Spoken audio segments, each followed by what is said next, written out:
Butter, নারিকেল কড়া, ছানা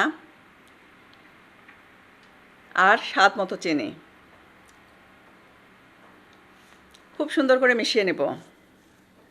2টা এলাচ ফেটে নিয়েছি, সেটা দিয়ে দিচ্ছি। দিয়ে দিচ্ছি গুঁড়া দুধ। সব কিছু একসাথে আবারও মিশিয়ে নেব। এ পর্যায়ে ম্যাশার দিয়ে খুব সুন্দর করে ম্যাশ করে নেব, যাতে করে দানা দানা ভাবটা না থাকে। চিনি কম হয়েছিল, তার আরও একটু চিনি দিয়েছি।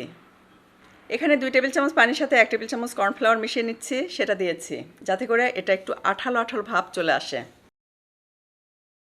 আরও একটু গুঁড়া দুধ দিয়ে এটাকে টাইট করে নেব।